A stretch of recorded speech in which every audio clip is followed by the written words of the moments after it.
Hello friends, and welcome to our channel. Today we're talking about something that touches the deepest parts of our hearts.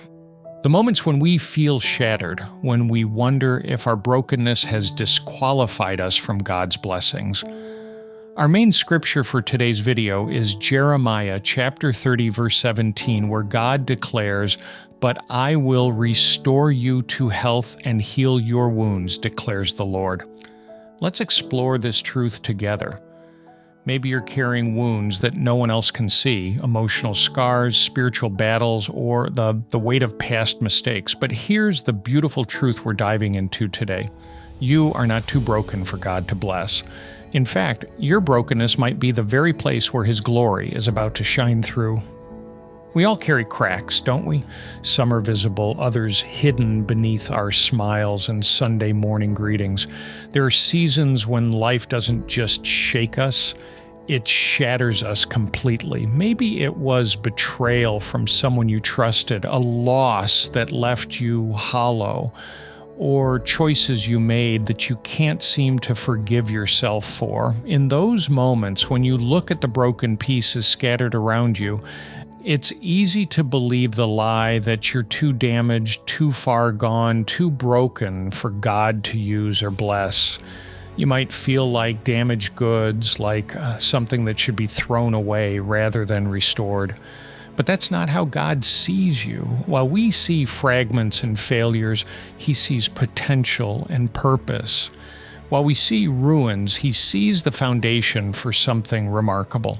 God doesn't walk away from broken people. He walks toward them with healing in His hands. There's a beautiful Japanese art form called Kintsugi that perfectly illustrates what God does with our brokenness. When a piece of pottery breaks, instead of discarding it or trying to hide the damage, the artist carefully gathers every fragment. Then, using lacquer mixed with gold, silver, or platinum, they painstakingly repair the broken piece. But here's what makes it extraordinary. The cracks aren't hidden or disguised, they're highlighted.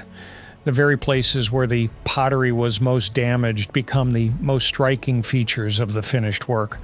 The gold-filled cracks transform the piece into something more valuable and more beautiful than it was before it broke. What was once considered ruined becomes a masterpiece, and the history of its breaking becomes part of its beauty. The repaired pottery doesn't pretend it was never broken. It celebrates the journey from brokenness to wholeness. This is exactly what God does in our lives. He is the master artist who specializes in redemption and restoration. When you bring your broken pieces to Him, He doesn't reject them or tell you to come back when you've fixed yourself. He takes every fragment, no matter how small or sharp, and He begins His healing work. God fills your cracks with His grace, His mercy, and His unfailing love. Every line of brokenness in your life becomes a testimony of His faithfulness. Every scar becomes a reminder that you survived, that you're still here, and that God's power sustained you through the darkest valleys. You're not discarded, you're redesigned by the One who created you. Your past doesn't define your future. Your mistakes don't determine your worth. And your brokenness doesn't disqualify you from blessing. Instead, it becomes the canvas on which God paints His most stunning work of restoration. Let's return to our main verse. God speaks directly to our wounded hearts in Jeremiah chapter 30, verse 17. "But I will restore you to health and heal your wounds, declares the Lord." Did you catch that word, but? It acknowledges that yes, you've been wounded, yes, you've experienced pain, yes, there's damage, but, and this is where everything changes, God will restore you. This isn't a maybe or a conditional promise, it's a declaration from the God who cannot lie. When God says He will restore you to health, He's not just talking about physical healing, though He can certainly do that too. He's speaking to every dimension of your being. He's addressing the emotional wounds that keep you up at night, the memories that haunt you, the trauma that makes you flinch at certain triggers. He's reaching into the spiritual places where you feel distant from Him, where shame has built walls between you and His presence. God's healing goes deeper than any human remedy because He created you, and He knows exactly what you need to be made whole again. Where others see damage beyond repair, He sees the opportunity for redemption.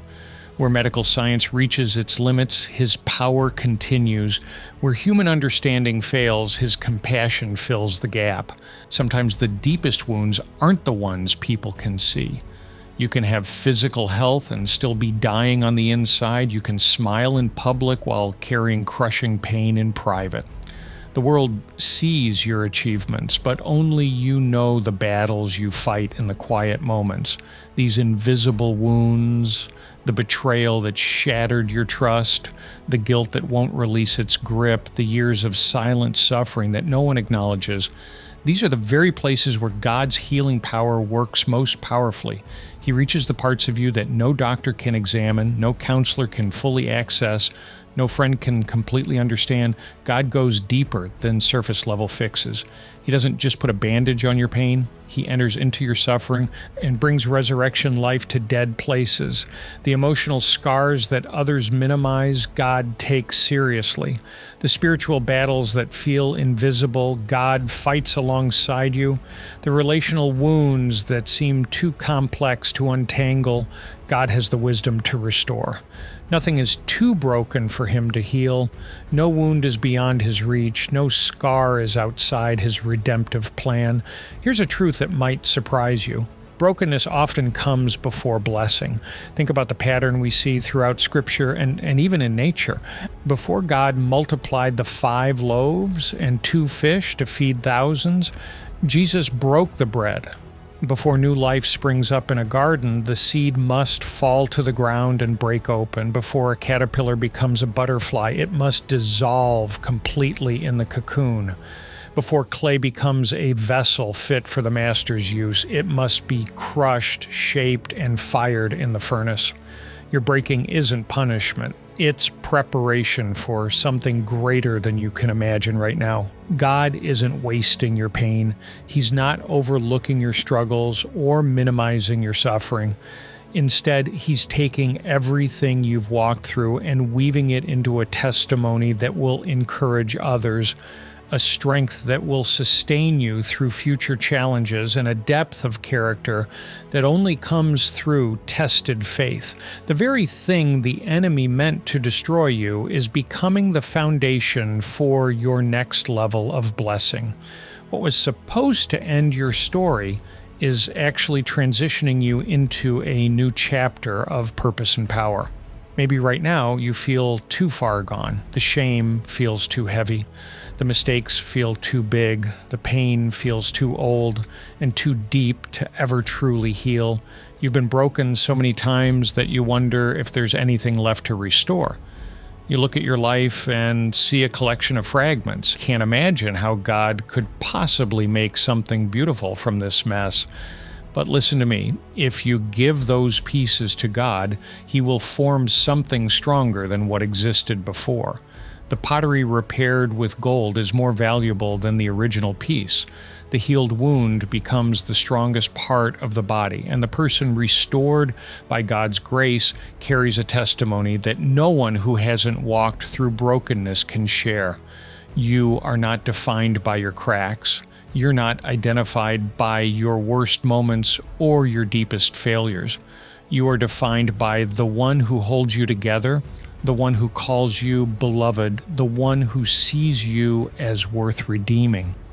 God looks at you and sees His child purchased by the precious blood of Jesus, filled with infinite potential and destined for restoration.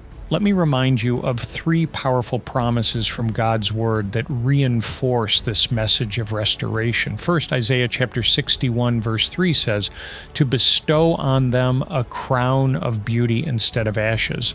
God specializes in divine exchange. He takes the ashes of your past, everything that's been burned up, destroyed, or lost, and He gives you beauty in return. Your pain has purpose.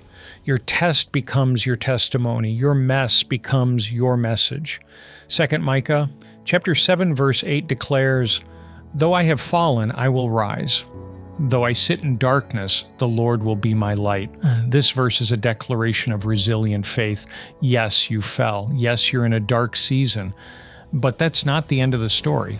You will rise again because the Lord Himself is your light, and no darkness can overcome His presence. And finally, Psalm chapter 147, verse 3 reminds us, "He heals the brokenhearted and binds up their wounds." Notice it doesn't say He might heal or He sometimes heals. It says He heals. It's His nature. It's what He does. God is personally, intimately involved in healing and mending your deepest pain. He's not a distant God who watches from afar. He's the great physician who gets close enough to bind up every wound with tender, skilled hands. As we come to the end of our time together, I want to invite you into a moment of prayer. A sincere, heartfelt conversation with God where we ask Him to do what only He can do in your life. If you're ready, if you're tired of carrying these broken pieces alone, pray with us right now. Heavenly Father, thank You for being a God who heals the brokenhearted. Thank You for Your promise in Jeremiah chapter 30, verse 17, that You restore and heal our wounds. For every person watching right now who feels too broken, too damaged, too far from where they used to be, remind them that Your grace is greater than their pain. Lord, we bring You our fragments, our scars, our hidden wounds, and our visible struggles. Fill our cracks with Your glory and make us whole again. Help us to trust Your process of restoration, even when we can't see the finished product yet. Give us the faith to believe that You're working even when the healing feels slow. Transform our brokenness into beauty, our mourning into dancing, and our ashes into crowns. May every scar become a story of Your faithfulness, and may we live as testimonies of Your restoring power. In Jesus' mighty name we pray, amen. Friends, you are not too broken for God to bless. In fact, your brokenness is the canvas for His most beautiful work. I want to encourage you right now to type in the comments and declare, "God is restoring me." Let's fill this space with faith declarations and testimonies of hope. When you speak it out, you're not just encouraging yourself, you're encouraging everyone else who reads it. Remember, your cracks are not your ending. They're where God's light shines through. Have a great day, and God bless.